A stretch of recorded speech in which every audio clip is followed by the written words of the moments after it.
Cryptotrader is proudly brought to you by Element, a full-service investment bank for the digital token capital markets.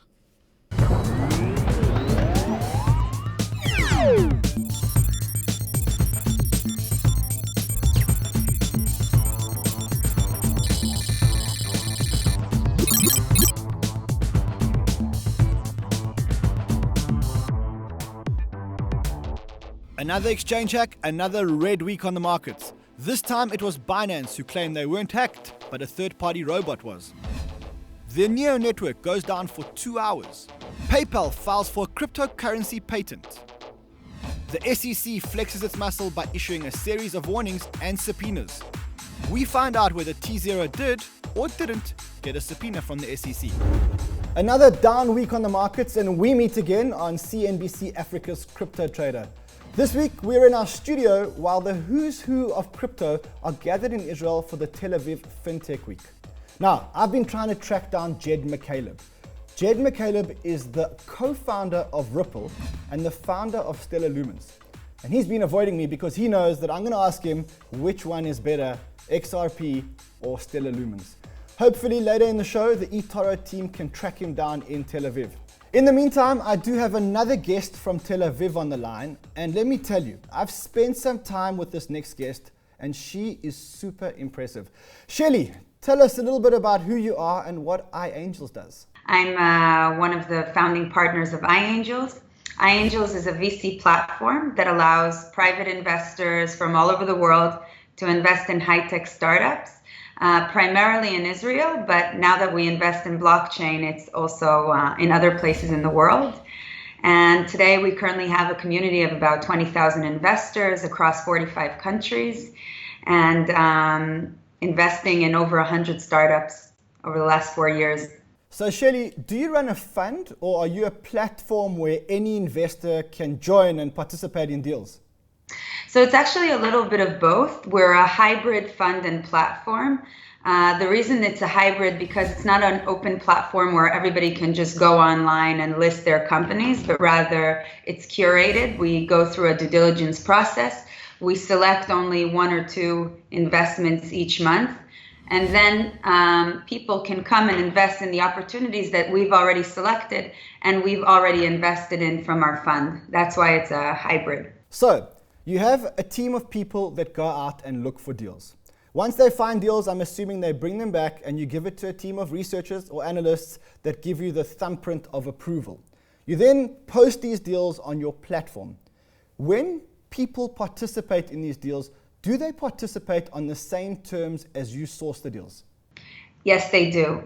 In fact, this is the main added value. And not only do we open it up to our platform, but we also invest in these companies from our own funds. And so, in fact, our community is able to co-invest with us under the same exact terms. Shelly, how do you evaluate which projects are viable and worth investing in?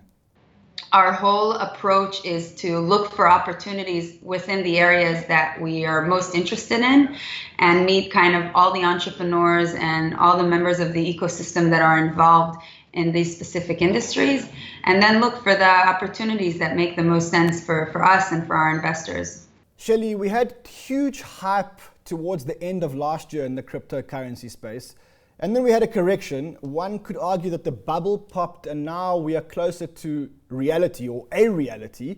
As a fund with an increased fiduciary duty, what is your investment thesis after this correction? So actually our thesis is very similar to what it was a couple of months ago. We believe that in terms of blockchain, we're still at a point where the blockchain itself, the technology isn't working well, meaning that if you want to actually build a business or build an application on the blockchain, it's not scalable, it's very costly, it has security issues. And so in terms of the cycle, we believe that we're still very much in the infrastructure stage. And we believe that investing in infrastructure technologies or companies and entrepreneurs that are trying to build technologies to improve the blockchain, then even across kind of market volatility and market corrections, these type of technologies will still be around and will have kind of the chance to weather these storms. Okay, so Shelly, give me some examples of the stuff that you guys are actually investing in. We invested in Nebulous. We intend on investing in Orbs, which is a very interesting Israeli blockchain that caters to B2C applications, helping B2C applications or real businesses build on top of the blockchain. We're also investing in a company called Firmo. Firmo created a platform and a language that enables developers to develop secure financial smart contracts on the blockchain, and it's completely blockchain agnostic. So basically, if it needs to build a secure smart contract on Ethereum or on Neo or on Cardano, that's completely possible. And for applications that you need kind of mission critical security, like financial contracts or derivatives, then this kind of solution is important. We're also investing in a company called Saga, which is building basically a stable token. One of the biggest issues today with cryptocurrency in terms of money exchange is that they're very volatile. So how well has this thesis worked? Give me some of your investment results. So I hope I'm not stepping on anybody's toes. So I had a few very nice investments. SingularityNet, which is a platform for artificial intelligence, a marketplace for artificial intelligence. Invested in QuantStamp recently and in Cash, QASH, which is the Japanese exchange. Shelly, we're in a market now that's been moving sideways and maybe a little bit down. And in order for us to get this momentum back in the market, we're going to need money to come from the outside. Do you think outside money is coming into the market? And if you do, where is this money actually coming from? So I think that a lot of people are talking about Wall Street coming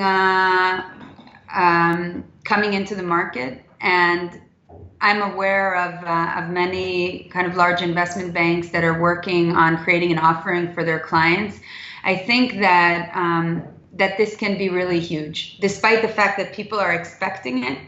I think that there's a significant buy wall waiting to come in that's not coming in yet because there is still a lot of regulatory uncertainty, and the user experience is quite crappy still. We're going to cross live to the eToro team where they've got Jed McCaleb. Jed, I know you've been avoiding me, and I know why you're avoiding me, because you know I'm going to ask you which one is better, Stellar or Ripple. But before that, can you tell our viewers, those that don't know, what is Stellar? Stellar, basically the idea of it is to be an internet-level protocol for payments to link all the different financial institutions and payment networks together. So money moves much more like email than it does today. So the idea is that in a Stellar-enabled world, everything would be on a much more level, even playing field. So you can trade any kind of currency for any other. And how does Stellar solve this problem? Basically, you can hold any kind of currency in the network. So you can hold dollars or euros or shekels. And then you can, and there's a built-in order book inside the network where you can trade them. So, you know, if I'm in the US and I want to send money to Mexico, I can go from dollars directly to pesos right in the same network. And it's built on this blockchain technology idea, and it uses a different algorithm than things like Bitcoin uses called SCP, Stellar Consensus Protocol. Okay, so I'm going to be a bit cynical here, but is this not exactly what SWIFT, the traditional banking system, is doing? I think it's basically SWIFT could use what we're using. Well, I think we're sort of bigger than SWIFT because it connects not only banks but other institutions. Give me an example of how a company, an individual, or a bank would use this system in the real world. So anyone that wants to send money cross-border, if you want to send money from country A to country B, you basically would connect to the Stellar network, you follow the protocol, and then now you can send and receive money to anybody else that's also connected to the network. So that's what they would do. They would just connect, and now then they can send, you know, for instance, if you're a bank in Europe, now you can send to somebody in the Philippines. It's a seamless system. Okay, so what happens if I'm in Europe and I have euros and I want to send rupees to India? What happens? Essentially, what happens is you have deposited money with your bank, right? So that they're holding your euros, and then the bank issues a euro token onto the Stellar network. That gets sent. There's somebody in the middle that wants to buy these euro tokens and then sell the tokenized rupees on the other side. which we call a market maker, and that could be either one of the financial institutions or some third party. And so essentially the money goes from normal euros to euro tokens to Ruby tokens to normal rupees on the other side. So there's some bank on the other side that gets the Ruby tokens and credits whoever you're sending it to on that side. How do the banks do this currently? And then how does Stellar actually improve on what the banks are currently doing?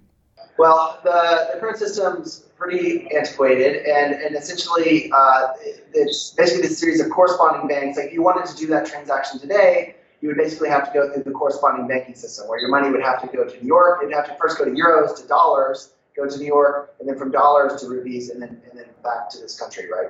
And then to India, right? So and it only works between banks.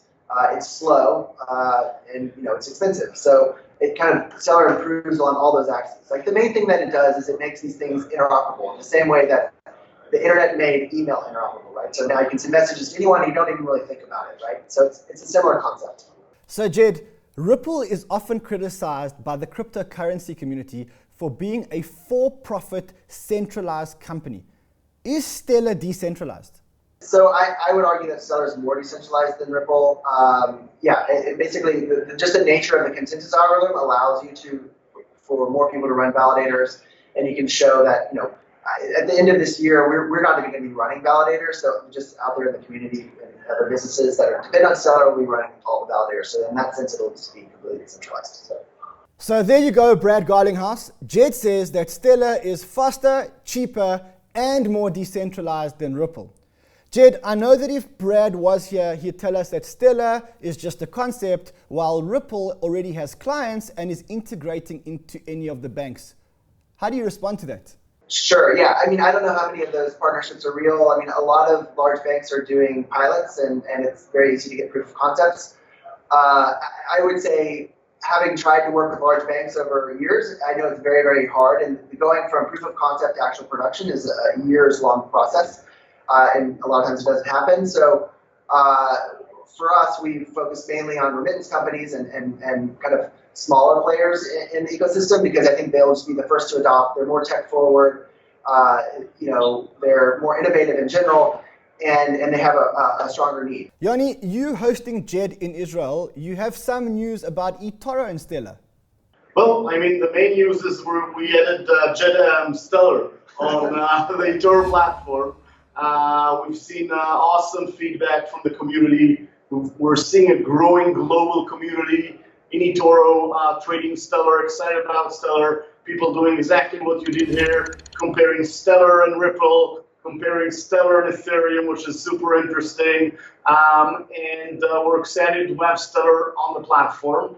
And more than that, our entire journey into the blockchain was around tokenizing financial assets. So we've been trading, whether it's the South African rand and the euros and the dollars before Bitcoin existed. And for us, it's super interesting, the opportunity to actually tokenize financial assets on top of the blockchain. And it seems Stellar was really built for that sort of original vision of tokenizing the fiat currencies and enabling them to just run faster on the internet. So we'll be very excited to work together with Jed and the Stellar team on that. It's been another tough week with the regulators. This time it was the SEC that went on a rampage and issued as many as 180 subpoenas, supposedly including one to T0, the new exchange for blockchain securities. We're trying to get someone from T0 on the line, but before we do, let's talk to our securities token expert.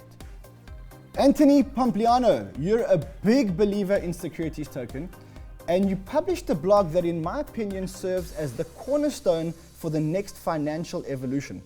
So what are securities tokens and why are they so important? Yeah, security token is simply a token that is subjected to security regulation, so fully compliant.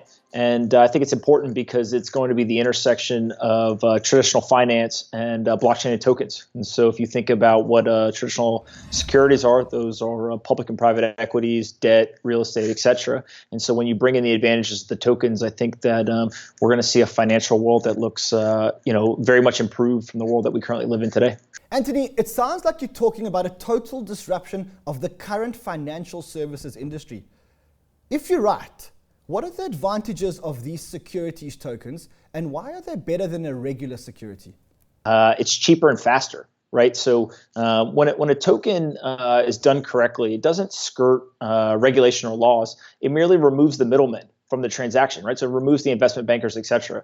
And so whenever you remove people from a process, especially a financial transaction, you're going to speed up the time in which the process can actually be executed, and you're going to reduce the fees, right? So when you start to look at the bankers, a lot of what their job is around, underwriting a deal, creating the marketing material, soliciting investment, et cetera. And so with these security tokens, you're able to market it, in a regulatory compliant way to anyone in the world with the internet connection. So I think, cheaper, faster, the first two. And then when you begin to look at the benefits of free market exposure, right? So most people would argue that majority of the assets that are currently in the public markets are free market, right? And I disagree with that in the sense of it's incredibly hard for international investors, for example, to invest in U.S. public equities, in U.S. real estate, et cetera. And so the second that you begin to bring these assets into a more global scale with a larger investor base, less institutional, more retail, what ends up happening is you realize that any asset that isn't exposed to a free market is actually mispriced. And so I think what we're going to start to see is we're going to see a repricing of a lot of asset classes when they get exposed to this free global market that trades on a 24/7 basis. Anthony, it's so obvious to me that not anyone can buy a US listed security. For one, you may be asleep when the US stock market opens, and that's just a basic one because of time zone. Then the real fun begins. Have you ever tried to buy a US equity? You have to fill in these application forms. I tried to do it and I couldn't even get my hands onto some of these application forms. So it's not so obvious that everyone can buy a US security. Now, let's talk about fees, because you spoke about fees. You mentioned that fees would be reduced because middlemen would disappear. But surely they need to be replaced by other middlemen. Or are you saying that there are going to be no more middlemen? I don't know if there's no middlemen. I think that their role shifts, right? So take lawyers, for example. Some people consider the middlemen. I think that most people in the tokenized security world look at them more as a service provider, right? And so as I've had conversations with folks, I think most people say, look, it's going to be less about, did they execute the contract? Did they write the contract, et cetera? I think that stuff will be taken care of by smart contracts, for example. If your job is to, prepare and solicit investment with marketing materials, I think that that job's going to go away, right? And it's going to be the roles and responsibilities that are going to be shifted to the issuer. And so will some people step in and try to fill that void and tell issuers, hey, I can help you? Of course. Right. And so will we call that an investment banker? I'm not sure. I don't think it actually matters. But I think that, today, as we see these middlemen, if on the positive for them, their job's going to look different. On the negative for them, they're going to be completely removed from the system. Anthony, it seems so obvious. So the obvious question is, why now? Why hasn't this happened sooner? Blockchain's not new. Why now? It's very natural in a market that's somewhat bubbly for people to rush in and kind of go for, the assets that are going to 3,000% increase in a year. Right. And so once that happens, I think people start to look around and say, hey, we need to do this within the laws and regulations because regulators are going to start cracking down on folks. And so I think that's just a natural psychological thing. And so security tokens obviously fill that void. I think two is you're now getting folks who aren't kind of the all in on crypto crowd. You're getting more traditional finance and bankers who are looking at the space and saying, hey, I understand public and private equities. I understand debt. I understand real estate. How do I take what I understand and bring it into this crypto world? And then the third thing is I think that people now are finally realizing, hey, look, if I live in a global economy and I'm somewhere else in the world, let's say outside the United States, I've always wanted to buy those assets. How do I do that? Right. And so I think that, people are coming to the table all at the same time. And there's this perfect storm of retail investors saying, I want these assets, individuals saying, I know how to get these assets now onto a free market in a regulatory compliant way. And so we're going to see this just avalanche of assets that come through tokenized security offerings that are going to hit kind of a global marketplace. There's probably a couple of milestones in there that are important. I think there's going to be an iconic real estate piece that comes online. I think that there will be a company that could go public on the NYSE or NASDAQ, and we'll shun them to kind of go public, if you will, in a tokenized world. And we'll kind of see what happens. But what about the liquidity of these tokens? Today's security tokens are illiquid. Do you think people are going to be deterred from buying securities tokens because of the lack of liquidity?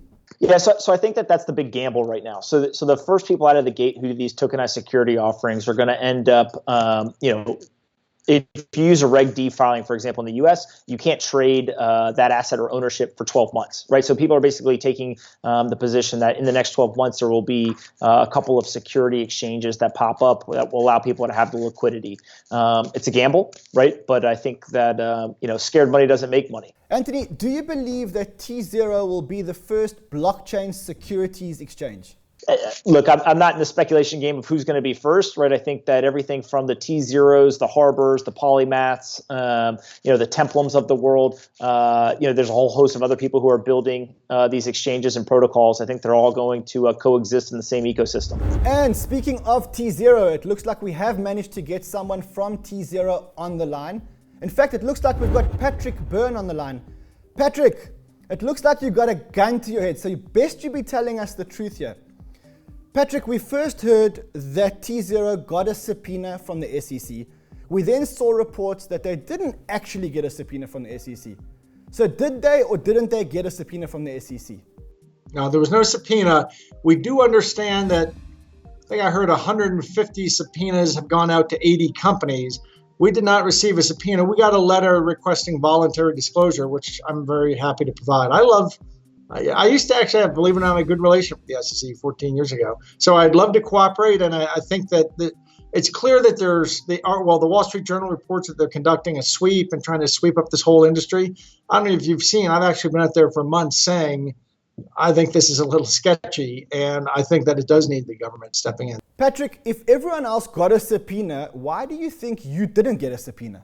I think I'm the only SEC, I was told once I'm the only CEO in history. Back in around 2004, when I was making certain claims about Wall Street, the SEC called me and said, and I said, guys, you don't even have to subpoena me. I'll come in any day. And they said, no, we have to subpoena you. And they subpoenaed me. I went in. I went in with no lawyer, under oath, and sat and explained all kinds of stuff to them. They say I'm the only CEO in history who ever walked in without a lawyer, went under oath, and just told them everything. Shoot, I think they got by 5 o'clock. They were like, hey, we got to go. I had a lot more stories to tell. Patrick, for the sake of clarity, the T0 token that you guys are launching, is that a securities token or is that a utility token? That's a security token. It's a pure security token. Patrick, you're launching a securities token for the first securities exchange in the world. You're doing the impossible. You're taking on the whole of Wall Street. Surely you've got your legal basis covered. I think that I don't know. Who knows what their motivations are? I'm looking forward to helping them understand our new industry and how it can be such an improvement on the old version of a capital market. And what they should be happy about is all kinds of things they are in the business of preventing, all kinds of mischief actually becomes impossible in a blockchain security. Now, Patrick, does this put any delays on the T0 ICO, or are you guys all systems go? We're all systems go. We're going forward. When we announced this, we announced it at the same time we announced we had crossed, I think it was $100 million of funding. We actually had 15 million of signed SAFs, and we're out of the pre-sale period. However, I want to emphasize, now that it comes up, given that there's this going on, I shouldn't be talking like too much in some ways, other than to say, public, listen to me. Stay away from this ICO. Stay away from all ICOs. ICOs are incredibly dangerous. We're doing an ICO that's a security token that is being offered subject to the Reg D and Reg S exemptions. It's only available to accredited investors, and even then, accredited investors should stay away. This is a moonshot. It's very dangerous. If anyone is even considering investing, it should be with some mad money and not anything. This is the most risky business venture I've ever taken on. Patrick, let's dig into this risk that you keep warning us about. We know you've set yourself an impossible target to launch the first blockchain securities exchange. You're taking on the whole of Wall Street. But why is it such a big moonshot for you? We know securities tokens are the next big thing, and we know that if anyone can do it, you can do it. So where does the risk lie? From your lips to God's ears, man. The risk is that who are we replacing? Well, we're replacing the biggest, meanest group of badasses in the world from a financial point of view. And, certainly a decade ago, they had a bunch of their own senators and congressmen and regulators on speed dial. And they could call up and order up investigations and all kinds of things that came out that the world learned about in 2008, if you weren't living under a rock. So we know that's the enemy. Now, here I am trying to, it's kind of funny. I feel like I've got cold fusion. I'm not trying to get rich anymore. I got enough. I'm trying to share this with the world. But there are people who are so ticked off at me on Wall Street. Oh, people have told me, Patrick, we really can't get involved in this until you own 80%. I can't be a junior partner to Patrick Byrne. You got to get your ownership down and we'll come in and stuff. So there's this lingering resentment of what happened, a decade ago. I kind of thought, given what happened in 2008, everybody would remember, given the fact I didn't draw first blood, they drew first blood, that people would sort of get over what happened between us 14 years ago, 13 years ago. I'm over it. I've grown up. What do you feel is the biggest risk? Is it the risk that you're not going to be able to deliver technologically, or is it the risk that the regulators will get in your way? I'm very confident that between the technologists that we have in T0 at Wall Street and the